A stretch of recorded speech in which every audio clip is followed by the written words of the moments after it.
आणि हिम्मत असेल तर स्वतःचा पक्ष उभा करा आणि मग बोला, चोरलेल्या पक्षावरती डल्ला मारू नका असं म्हणत संजय राऊत यांनी मुख्यमंत्र्यांना धारेवर धरलं।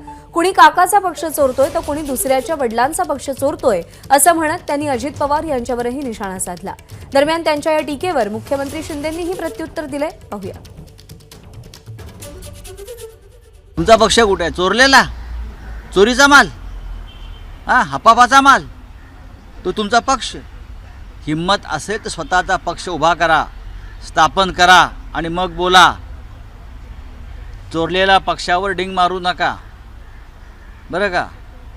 स्वतःचा पक्ष स्थापन करण्याची हिम्मत दाखवा। होय, मी एकनाथ शिंदे, हा माझा पक्ष, हे लोक मी निवडून आणले,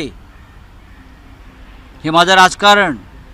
मग तुम्ही कमळाबाईच्या पदरात शिरा ना तर अजून कशात शिरा, पण तुमचा पक्ष स्थापन करण्याची हिम्मत दाखवावी। मग ते एकनाथ शिंदे असतील ना तर अजित पवार असतील, बरं का? कोणी काकाचा पक्ष चोरतोय, कोणी दुसऱ्यांचा बापाचा पक्ष चोरतो आहे, ते सुद्धा दिल्लीतल्या तुमच्या अनावरस बापांच्या ताकदीवर। बाळासाहेबांचा पक्ष आहे, तोच आम्ही पुढे नेतोय। बाळासाहेबांचे विचार विकणाऱ्यांनी, बाळासाहेबांच्या विचारांना मूठमाती देणाऱ्यांनी, सत्तेच्या खुर्चीसाठी सर्व सोडणाऱ्यांनी हिंदुत्व सोडलं, या महाराष्ट्रातल्या जनतेशी बेईमानी केली, विश्वासघात केला, त्यांना आमच्यावर टीका करण्याचा नैतिक अधिकार नाही।